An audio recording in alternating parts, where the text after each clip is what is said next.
Welcome back students, આપ સૌનું આપણી યુટ્યુબ ચેનલમાં હાર્દિક સ્વાગત છે।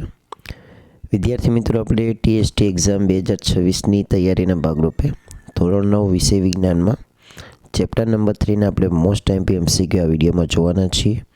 તો વિડીયોના અંત સુધી જોજો, વિડીયોને લાઇક અને શેર જરૂર કરજો। જો ચેનલ પર નવા હોય અને હજુ સુધી ચેનલને સબસ્ક્રાઈબ ન કરી હોય તો આપણી ચેનલને સબસ્ક્રાઈબ કરી બાજુના બેલ આઇકોનને પ્રેસ કરજો। પહેલો પ્રશ્ન છે, કયા ભારતીય તત્વજ્ઞાનીએ વિભાજન ન થઈ શકે તેવા કણને પરમાણુ નામ આપ્યું? તેમાં આવશે મહર્ષિ કણાદ। નીચેનામાંથી કયા વૈજ્ઞાનિકે રાસાયણિક સંયુગીકરણના નિયમોની રજૂઆત દ્વારા રસાયણશાસ્ત્રનો પાયો નાખ્યો? તેમાં જવાબ આવશે એન્ટોની લેવોઇઝર। કોઈપણ રાસાયણિક પ્રક્રિયામાં દ્રવ્યનું સર્જન કે નાશ થતો નથી, આ વિધાન રાસાયણિક સંયુગીકરણનો કયો નિયમ છે? તો કે દળ સંચયનો નિયમ। રાસાયણિક પદાર્થમાં તત્વો હંમેશા દળથી નિશ્ચિત પ્રમાણમાં હાજર રહેલા હોય છે। આ નિયમની રજૂઆત કયા વૈજ્ઞાનિકે આપી હતી? તો એમાં આવશે પ્રાઉસ્ટ। 1 મીટર બરાબર ખાલી જગ્યા નેનોમીટર, તેમાં આવશે 10⁹ નેનોમીટર। એના પછી છઠ્ઠો પ્રશ્ન છે, નીચેનામાંથી સોડિયમ તત્વની સંજ્ઞા કઈ છે? તેમાં જવાબ આવશે Na। ગોલ્ડ કઈ સંજ્ઞા વડે દર્શાવાય છે? Au। આયન તત્વ કઈ સંજ્ઞા વડે દર્શાવાય છે? Fe। એના પછી પ્રશ્ન નંબર 9 છે, એક જ તત્વના પરમાણુઓ અથવા જુદા જુદા તત્વના પરમાણુઓ પરસ્પર સંયોજાઈને શું બનાવે છે? તો કે 9માં તમારો જવાબ આવશે B, અણુ। દ્વિપરમાણુય અણુ જણાવો? તેમાં બંને જવાબ આવશે C, એટલે કે E અને B બંને, ઓક્સિજન અને ક્લોરિન। 11મો પ્રશ્ન છે, અણુના બંધારણમાં રહેલા પરમાણુની સંખ્યાને તે અણુની ખાલી જગ્યા કહેવાય? તેમાં આવશે પરમાણુયતા। અધાતુ તત્વ ફોસ્ફરસની પરમાણુયતા કેટલી છે? તો આવશે ચતુપરમાણુય। 13મો પ્રશ્ન છે, બહુપરમાણુય આયન કયો છે?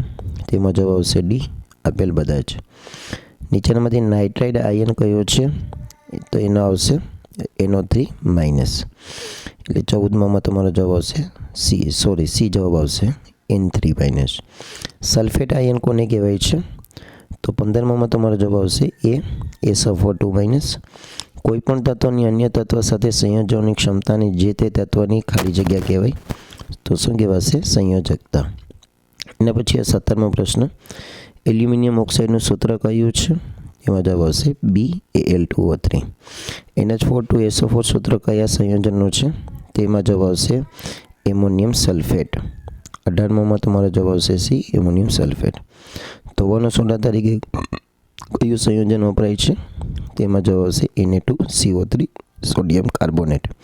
20મો પ્રશ્ન છે, CaCl2 સૂત્ર ધરાવતા સંયોજનનું નામ કયું હશે? તેમાં જવાબ આવશે કેલ્શિયમ ક્લોરાઇડ। એમોનિયા અણુનું આણ્વીય દળ કેટલું છે? તો 21માં જવાબ આવશે B, 17U। એના પછી એમોનિયમ સલ્ફેટનું રાસાયણિક સૂત્ર કયું છે? NH4 ammonium phosphate.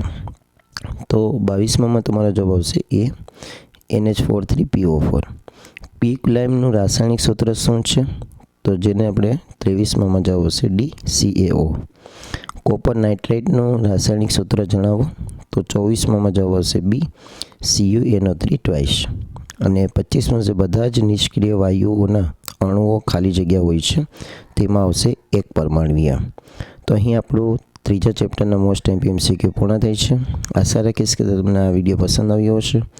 તો વિડીયોને લાઇક કરો, તમારા મિત્રો જોડે શેર કરો।